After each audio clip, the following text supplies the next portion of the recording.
Effective counseling for the transgender population. Transgender population advocacy, understanding, and compassion. The transgender population is one area within the LGBTQ community that requires significant research and attention, especially from the counseling profession. This population faces many obstacles, from lack of knowledge in part of others to include discriminatory misconceptions. Counseling is one area in which a transgender person can receive unbiased and reliable care. A counselor must learn the history of this population, how it reflects today, and current supportive and care barriers for this population. This is necessary for the full spectrum of care that transgender people deserve. Research. In meeting with the American Counseling Association, competencies for counseling with transgender clients, research competency. This presentation includes information derived from various resources to include peer-reviewed journal articles, online platforms, and documentaries to gain the most available and up-to-date information. One of the most influential research items I came across was the Netflix documentary, The Death and Life of Marsha P. Johnson. This documentary paved my path for where I wanted to focus my research for my selected culture. This documentary not only portrays the discrimination and violence the transgender community faced during the Stonewall riots in 1969, but it also reflects the violence and discrimination the transgender community still faces today. This documentary helped me become aware of the violence and discrimination faced both within and outside of the LGBTQ community for the transgender population. There's a moment in the life and death of Marsha P. Johnson when Sylvia Rivera was scheduled to speak at the 1973 Pride Parade, and the community did not want drag queens to represent the LGBTQ community. Sylvia found her way on stage and instantly received booing from the crowd.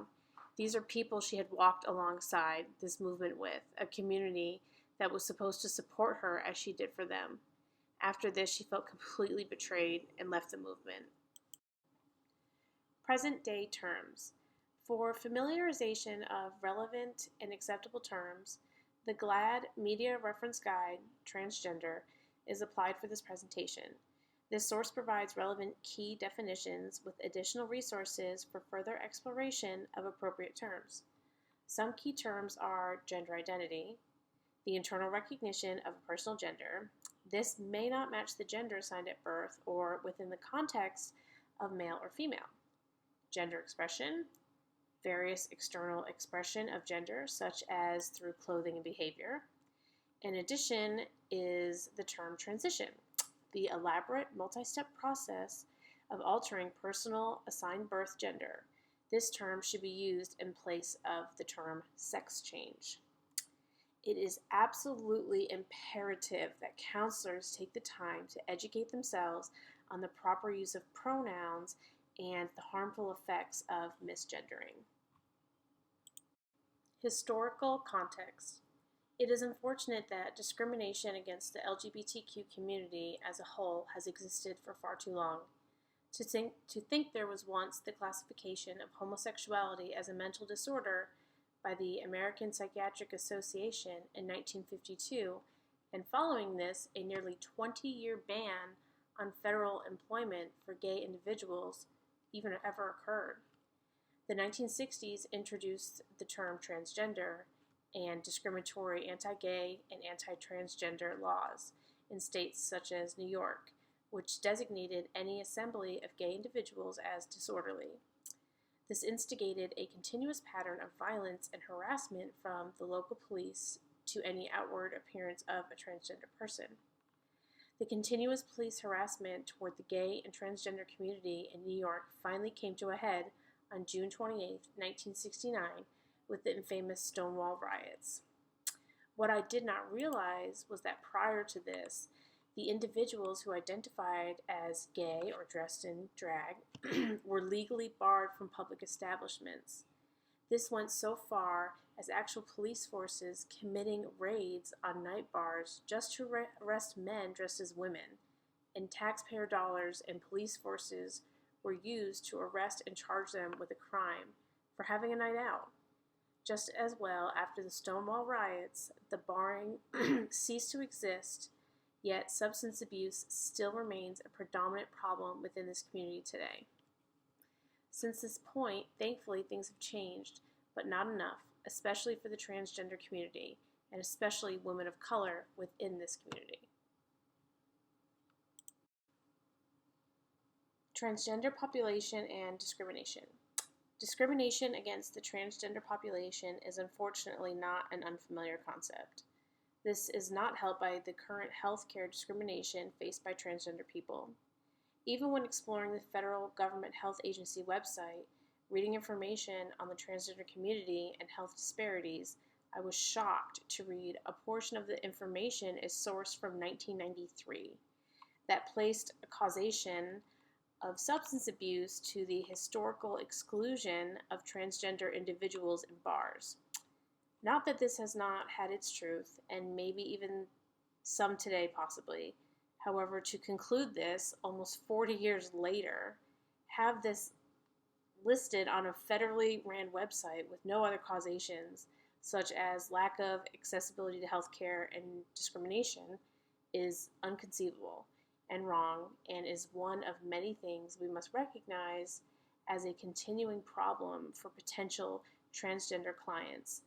Alarming statistics such as 29% of transgender participants in the Center for American Progress survey were refused healthcare services due to their gender identity. This can affect hormone therapy, HIV prevention, and just regular counseling.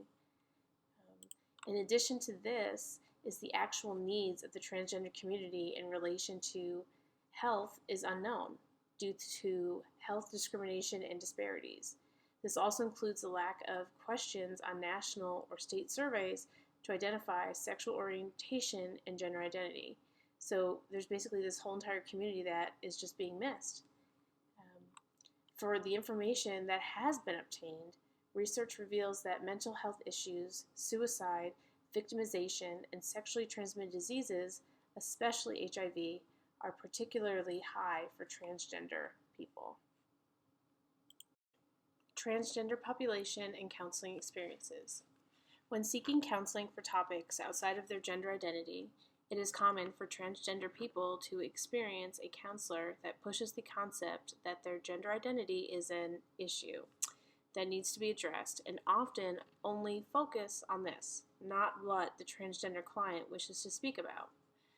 For those in the LGBTQ community as a whole, there is already a barrier to care given the lack of beneficial counseling that is also culturally competent, which then leads to early termination of counseling services compared to the non-LGBTQ community. For transgender clients that face open discrimination to healthcare, this is even more devastating. It is imperative that resiliency is fostered throughout the transgender community, and as counselors, we have the ability to really advocate for this community, and more importantly, from an accurate and informed perspective. For counselors here in Texas, it is important to note that the state of Texas does not prohibit housing, employment, and public accommodation discrimination.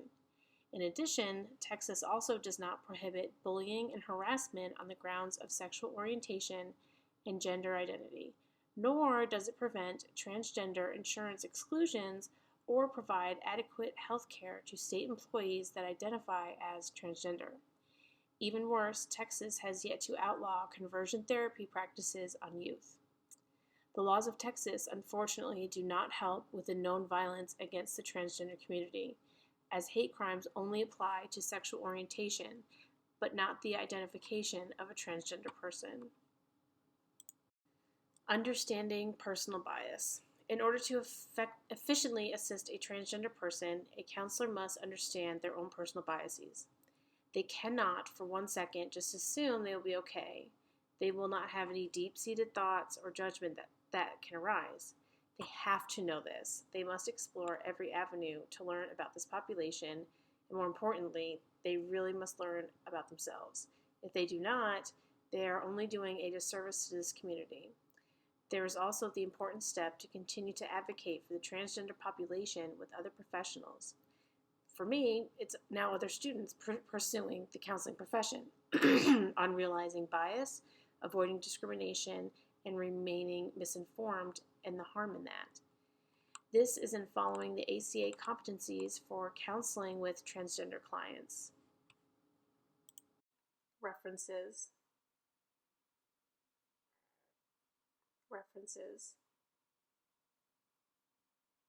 Resources, documentaries. Resources, local. Resources, transgender education.